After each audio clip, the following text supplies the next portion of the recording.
Egyptians. True or false? Queen Cleopatra's first marriage was to a 12-year-old. It's true. And he was also her brother. In fact, she married 2 of her brothers, dated one Roman general, and married another, all of whom came to sticky ends. So, basically, Cleo was a real love rat. And not in a good way. Getting close to Cleo was a dangerous business. If ancient Egyptians had had the internet, you wouldn't have wanted to be her online friend. Just imagine.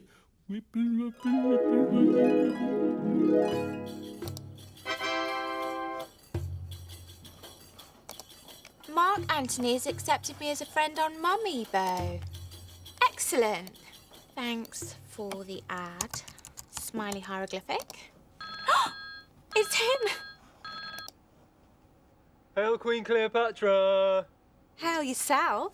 Yeah, I was just looking at your Mummibo profile, and I couldn't help but notice you haven't got many friends. Yeah, well, I did have my sister, Pharaoh Cleopatra VI, but she died in suspicious circumstances. And my other sister, Pharaoh Berenice IV, but she was executed. Then there were my half-brothers, Pharaoh Ptolemy XIII, drowned, and Pharaoh Ptolemy XIV, poisoned. Sounds like being on the throne in Egypt is a pretty dangerous job, Cleo. Do you never get scared? Oh, no, I'll be fine. I just need a powerful Roman to stand alongside me. Or what, like Caesar? Didn't you date him? Yeah. Now he's dead. Yeah. About that, there's now a vacancy, so do you want to go out with me? No. Oh, please, please, please, please, please. I'll put you on my top 10 friends list. Okay. In for a denarius, in for a sestertius. More like a top 2 friends list. Who's this other one? Oh, yeah, that's my sister, Arsinoe. At last, a member of your family who isn't dead. About that. Cleo. Yeah, the thing is, she's the last threat to my throne, so I need to have Arsinoe killed. You don't mind if I put your name on the assassination warrant, do you? Please, please, please, please, please. Oh, okay. There we go. Nasty business, but had to be done. Now you and me can rule the Egyptian Empire in peace. Right, great. Oh, what was that noise? Did something go wrong? Oh, yeah, it says there's a problem with the transaction. I probably just need to update my Papyrus Pal account. Oh. What? What is it? Yeah. Turns out Arsinoe was on the steps of a sacred temple when you murdered her. When I murdered her? Rome is up in arms. We're in big trouble. What are we going to do? Well, if we want to die with dignity, we'll have to kill ourselves before the Roman army get to us. What?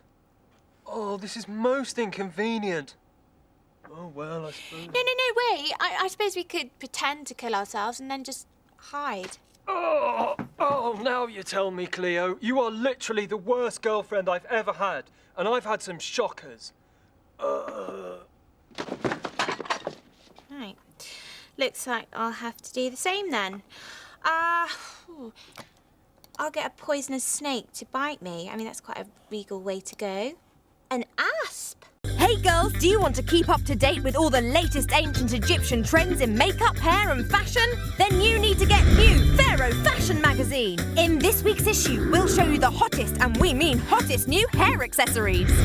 I love my new wax comb. It's so stylish. I'm never taking it off because I can't. It's melted into my hair. Ow! Really hot.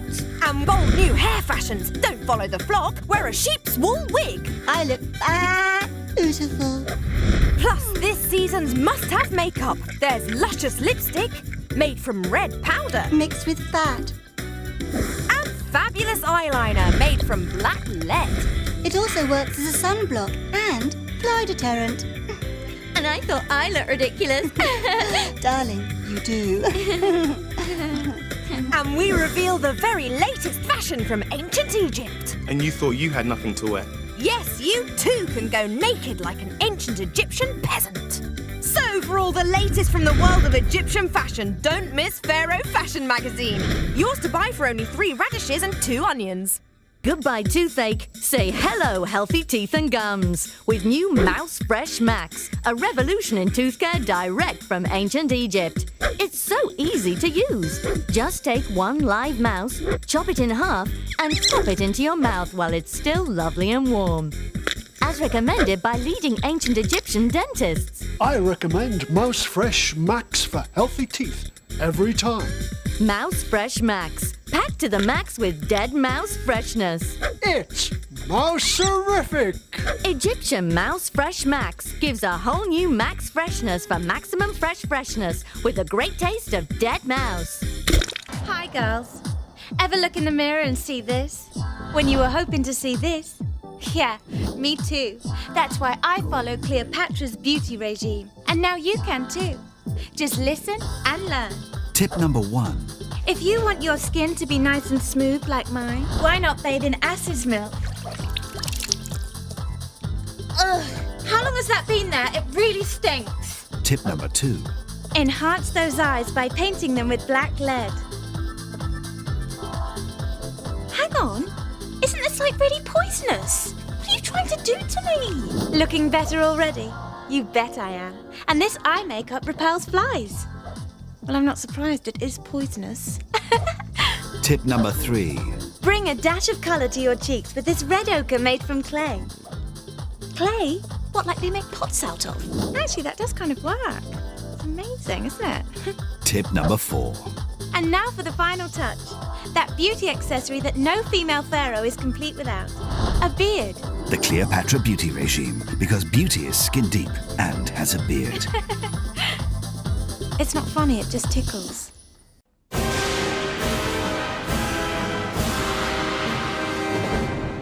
Greetings, fair fans.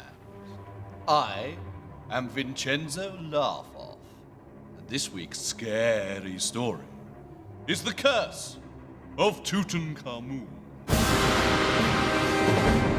It was 1922, a particularly ghoulish year, when an archaeologist named Howard Carter discovered the tomb of Tutankhamun, the ancient Egyptian pharaoh.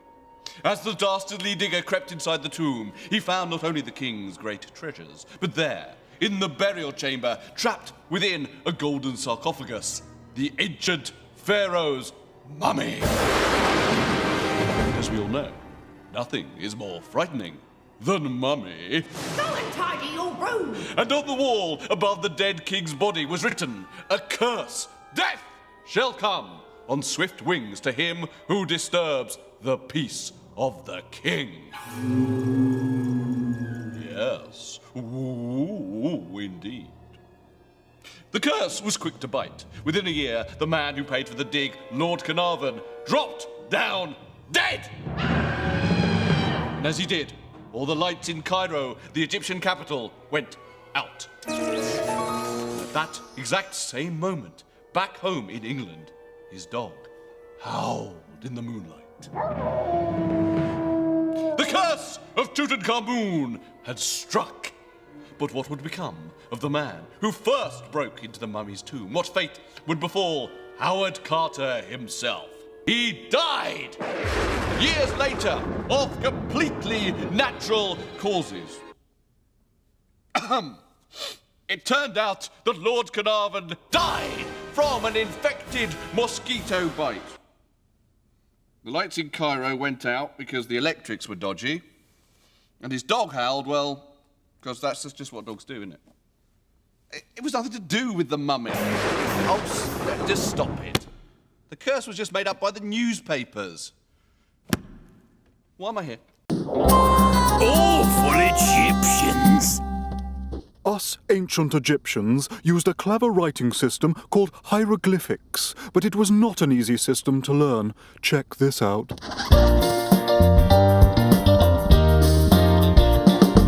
Settle down, class, now you've passed your grade 1 pyramid selling.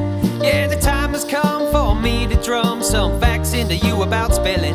Oh, it seems to me your ABC skills are less than terrific. So buck up, boys, as we master the joys of the lovely hieroglyphic. Woo! Everyone needs the ABC. It's as simple as vulture foot baskets. You know how to sing do, re, mi. Easy to spell, it's hand, eye, thingy, owl. A, B, C. Large of a basket. Do, re, mi. And I thingy owl. You'll pass with ease and find it's a breeze. The rules are scientific. Don't have to be smart, all you do is start with simple phonetic glyphics. Next you get 2 letters a set, morphemes called logographic. Finally third, the form of a word, determinatives. Horrific! Everyone needs their flamingo house son. It's simple, but son can mean duck, everyone. You all know how to write your name. Except for me. Tutanefertiti-Carmen. Flamingo house son. Means duck to serve. Tutanefertiti-Carmen. Let's leave that one. If you find it hard, don't be afraid to go and ask your mummy for aid. Now it's time for a spelling bee. That's not how you spell bee. See me. Foot, read, read, easy. Cat, pig, dog, rat, duck, frog. Make your spelling magnific. You can go up and down, left and right and around. No punctuation in hieroglyphic. A, B, C, D, E, F, G. Just 700 characters or so. Now that's done, let's have some fun with numbers. Here we go! Everyone needs their 1, 2, 3. It's as simple as I.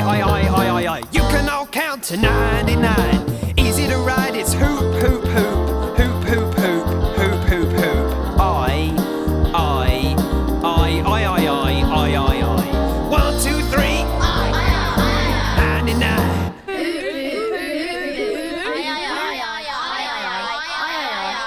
Basket? After a battle, Egyptian soldiers had to count the number of enemy troops they had killed. To make it easier, they cut off and counted their dead enemies' what? A. Noses, B. Right hands, or C. Left feet?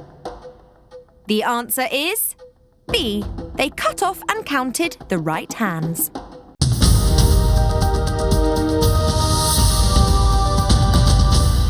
Hello and welcome to the news at When. When, ancient Egyptian times, over 3,000 years ago, when the ruler of Egypt was a 9-year-old boy called Tutankhamun. He had a very strange family. For more details, here's Bob Hale with the Pharaoh Report. Thank you, Sam. Well, it's 1341 BC, and we're over here in ancient Egypt, where a wickle baby has just been born. And his name is Tutankhamun, though he's also known as Tutankhamen, Tutankhamon, Tutankhaten, Amenhotep, and Steve, and King Tut, though probably not Steve. And King Tut's dad was also a king, a pharaoh called Akhenaten. At least we think that's his dad. It's very hard to be sure because it was so long ago that no one can really remember. Not even my Nan, and she's really old, though she certainly doesn't look it. Love you, Nan. What we do know is that when King Tut was just 6 years old, Akhenaten died. Yes, his daddy became a mummy, which is a very complex operation. And King Tut's big brother Smenki becomes pharaoh, and then promptly dies, only to be replaced by his sister Nefi, who then promptly dies, meaning that at just 9 years old, Tutankhamun becomes pharaoh, which I think is fair enough. All right, no more jokes. Of course, running a country is no job for a 9-year-old because it's far too boring. So King Tut's uncle turns up, a chap called I, and he says he will keep an eye on things. Sorry, forgot. So Uncle I runs the country so that King Tut can get on with doing all the fun stuff that kids do, like playing games, going to school, and getting married. Yep, getting married. And if you thought that was weird, to keep his royal bloodline pure, his new wife is also his sister. And she used to be his stepmom, so it's double. Anyway, King Tut grows up, Uncle I hands over power to Mr. and Mrs. Tut, and they rule Egypt together as husband and wife, mum, sister, and that's the end of that. Also, we thought, but the history books tell us that Uncle I didn't want to give up power, so he killed King Tut by bashing him on the head, a little something like that. Yep, that'll do it. Except that didn't do it. No, it turns out the history books got it wrong, and King Tut actually died from an infected broken leg, leaving poor old Mrs. Tut with a broken heart and the crown of Egypt, which of course Uncle I wants for himself. And how does he plan to get it? Well, by marrying Mrs. Tut, even though she's his granddaughter, which is times this much. Woo! But Mrs. Tut has other ideas. She decides to marry a foreign prince called Zananza instead because he's got such a cool name. But sadly, Zananza gets cold feet. Cold everything, in fact, because he dies. Yes, killed on his way to Egypt by a very jealous Uncle I, who then finally marries his granddaughter, and they live happily ever after, ruling Egypt together for ages and ages, and that is definitely the end of that. No question, cross my heart, Scout's honour, swear on my nan's life. And what a life she's led. Born in Dublin to a blind darts player, she became the first woman ever to swim across Ireland. And would you believe it? She's 99 today! So come on, everyone! Happy birthday to you! Happy birthday to you! Happy birthday, Nanny Bob! Happy birthday to you! And back over to Sam to blow out the candles. Sam!